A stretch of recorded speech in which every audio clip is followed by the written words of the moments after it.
Dentro de los forrajes hay un cultivo que llega pisando con mucha fuerza. Se trata de la avena. Este será el primer año que se exporta el producto de Castilla y León al mercado chino. La noticia es muy buena, sobre todo porque en esta comunidad el potencial que la avena tiene es muy alto. Además, el otro punto positivo, a nivel mundial el único competidor de nuestro país es Australia. En alfalfa la situación también es positiva. El problema es que tras un año sin haber podido exportar apenas nada, otros países como Argentina, Sudáfrica o Egipto han ocupado nuestro lugar.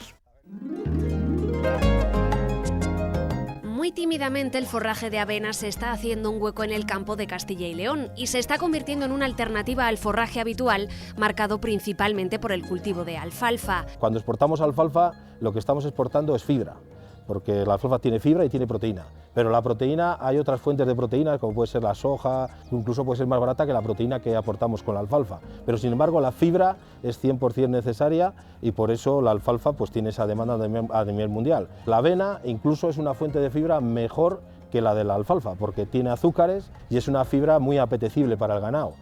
Además del efecto que tiene en la ganadería, hay que contar con la repercusión que apostar por el forraje de avena tendría en Castilla y León. A diferencia, por ejemplo, de la alfalfa, pues es un cultivo más resistente a los ataques de insectos, es más resistente a otras enfermedades. Con respecto, si lo comparamos con un cereal, una cebada o un trigo, pues es más resistente a los hongos. En definitiva, es un cultivo que a priori necesita un menor coste de inversión para poderlo producir. Estamos hablando que vamos a tener avenas de 8 o 10.000 kilos, incluso más, es decir, aunque el precio sea bajo, una hectárea de forraje de avena va a facturar más de 1.000 euros, por lo tanto puede ser un cultivo incluso más rentable que una cebada a grano o que un trigo a grano.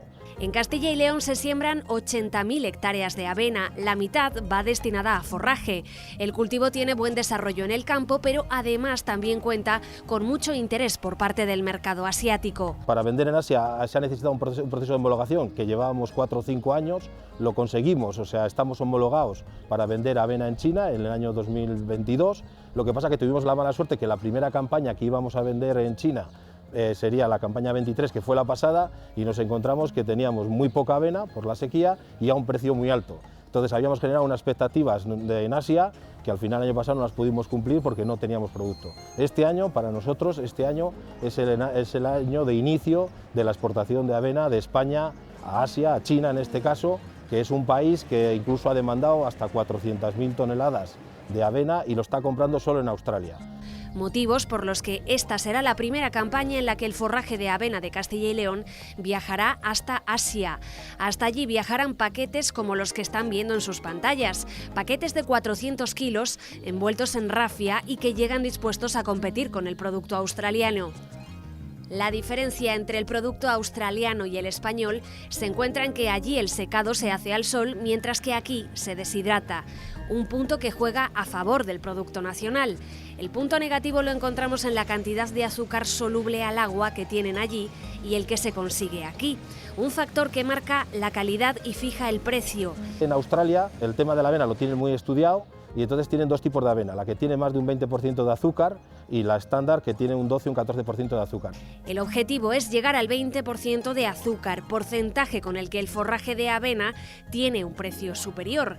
En el campo de Castilla y León, en términos generales, se está alcanzando el 15%, una cantidad con la que ya se puede exportar a un precio rentable. Sin embargo, el objetivo está claro, hay que llegar al 20%. Desde el Itacil y en colaboración con nosotros, con Cofocil, hicimos un muestreo, hicimos un estudio de campo en el cual muestreamos parcelas de avena de Zamora, Valladolid, Palencia, León, de 4 provincias y conseguimos algunos resultados de avena con el 20% de azúcar, que lo habitual en España es el 12-14% de azúcar.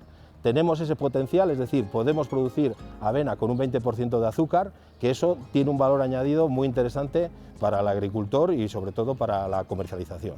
Fue un proyecto de financiación FEADER, se llevó a cabo en el Itacil, empezó en el 2020 y terminó este mismo año, a principios de este mismo año, y durante estos años se ha trabajado sobre todo en la producción de cultivos mixtos como forrajes de calidad.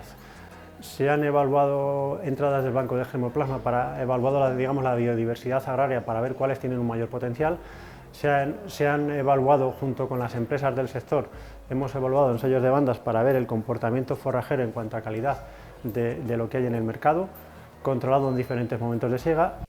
Abel fue el investigador que lideró el proyecto que, como acabamos de escuchar, finalizó a principios de este año. Gracias a él se vio que el margen de mejora para que el forraje de avena mejore el porcentaje de azúcar es alto. Se puede mejorar por un lado por la base genética, ensayando todo tipo de variedades de avena y todo tipo de especies de avena y viendo cuál tiene un potencial de producción de azúcares solubles al agua más alto. Eso por un lado. Por otro lado está la mejora agronómica.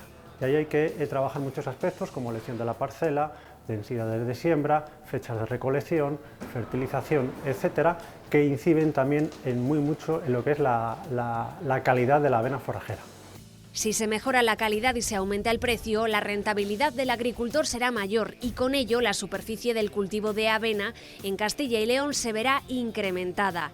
De momento, la reina de los cultivos forrajeros sigue siendo la alfalfa. En este caso, la campaña que acaba de comenzar llega marcada por un descenso en el precio. Ahora mismo hemos iniciado la campaña nueva con un stock de 250.000 toneladas de alfalfa de la campaña anterior. Entonces, ¿qué es lo que está provocando? Pues que el precio del forraje y de la alfalfa esté cayendo.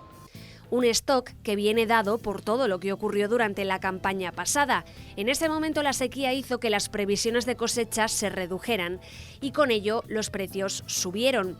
Dos circunstancias que hicieron que las industrias se quedaran fuera del mercado exterior y el volumen de forraje que España exportaba fuera ocupado por otros países como Estados Unidos, Canadá, Egipto o Sudáfrica. Finalmente, el forraje que se recogió fue mayor del esperado y se intentaron retomar las exportaciones. Esto ocurrió durante el otoño, justo cuando el precio empezó a descender. Sin embargo, en ese momento surgió el conflicto en el Mar Rojo. Las navieras tuvieron que buscar rutas alternativas más largas y todo esto repercutió en unos costes que volvieron a aumentar, con lo que las exportaciones se redujeron. Ese es el motivo por el que comienza una nueva campaña con un volumen de stock elevado.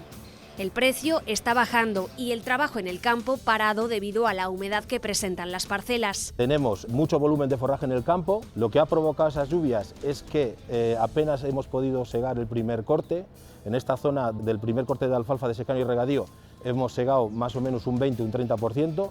El 70% está sin segar y las consecuencias que está teniendo esta lluvia es que las malas hierbas que igual estaban controladas con herbicidas ahora ya no se están controlando, se están llenando los campos de malas hierbas y sobre todo, por ejemplo, el tema de las gramíneas, eso penaliza muchísimo a los forrajes.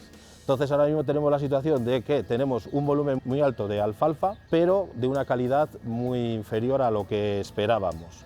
La parte positiva del exceso de humedad se apoya en el volumen de kilos que se espera recoger por hectárea y que en muchos casos superará los 4.000. Además, hasta en las parcelas de secano se espera poder hacer 3 cortes.